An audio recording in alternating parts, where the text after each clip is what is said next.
If you wish to buy DJ gear, I suggest that you first consider your goals and also your budget. Now, it's important to understand though, all DJ equipment shares the exact same basic operations, but some of the cheaper models do feel like toys, and even though they're portable and a great starting point, you may find you outgrow them in a short period of time and end up upgrading anyway. Now, it is said, buy cheap, buy twice, so if you're into DJing or feel this is something you really want to do, perhaps it's worth spending a little bit more, as not only do the more expensive units have more advanced features, but they also have more powerful sound cards, which means you can play them loud without compromising the sound quality. In this video, I'm going to talk about the different Pioneer controllers, XDJs and club equipment. Now, there are other controllers and brands out there, but Pioneer does have the monopoly on the market, and all club gear is Pioneer. So in my experience, Pioneer is a great choice when it comes to buying gear.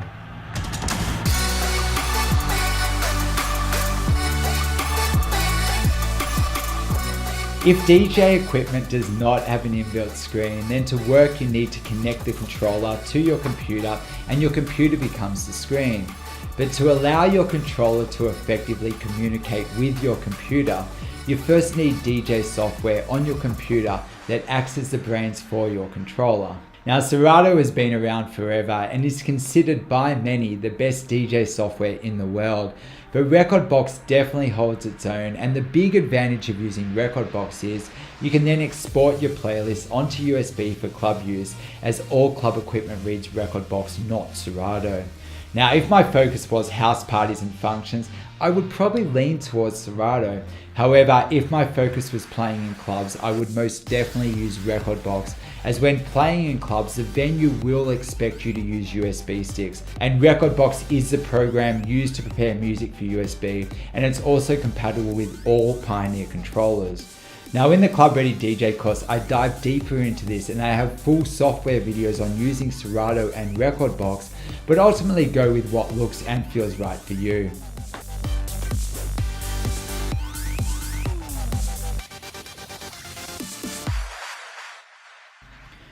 If you're on the fence and want to first see if DJing is for you or not, I would probably suggest the DDJ 400 or DDJ SB3 for approximately $350. Now, as mentioned, all DJ equipment shares the exact same basic operations needed to DJ, and I know loads of really great DJs that started with these cheaper models. However, if it was a choice between the 400 or the SB3, I would go for the 400 every time, as the 400 comes with a full version of rekordbox DJ, though the SB3 only comes with Serato Lite, which is very limited. Now, if you can increase your budget, I would go for the DDJ 1000. The 1000, it's a rekordbox controller and it looks and feels amazing. Now, sure, you need to connect a computer to load your songs, but the advantage of the 1000 is it has full-size jog wheels just like the club gear, and inside of each jog wheel there are mini display screens where you can see the song's waveform and BPM, which means you're not glued to your computer screen the whole time, which feels really great when playing. Now, the 1000 feels sturdy yet portable, and without a doubt you could become a really great DJ on this and be taken seriously. Now, other options under $2,000 are the DDJ SX3 and also the Xdj Rx. Now, the SX3 is a Serato controller and it's a great choice for mobile DJs doing weddings, functions and parties, and the Xdj Rx is a rekordbox controller which shares virtually the same layout as the club gear and also boasts an inbuilt screen, which means you can load your songs directly onto the gear using USB keys. The tagline for the Xdj Rx is from bedroom to club, and it's a great first controller for people getting into DJing. If you're leaning towards the Xdj Rx, personally I would spend the extra $700 and get the Xdj Rx2, as this is the version up and the difference feels huge. Straight up, the Xdj Rx feels like it's made from cheaper materials, and when I opened the box I was a little bit underwhelmed.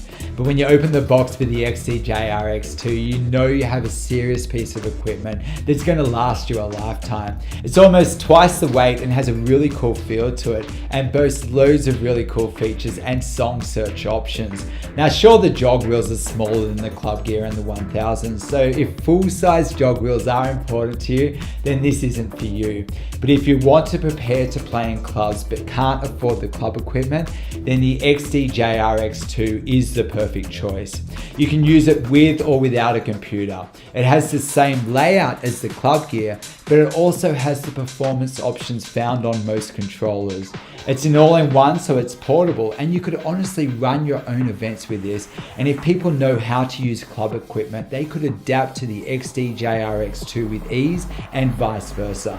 If you're set on getting club gear, you're looking at around $5,000 at least. Now, club gear is like the Rolls Royce of DJ equipment. It's built to last, and nothing feels better when playing. It has full-size jog wheels, big colored display screens, and the latest releases have touchscreens to help you find songs with ease. Now, the advantage of buying your own club setup is you could host your own events and parties, and nothing feels or looks so good. At the end of the day, I suggest that you follow your intuition.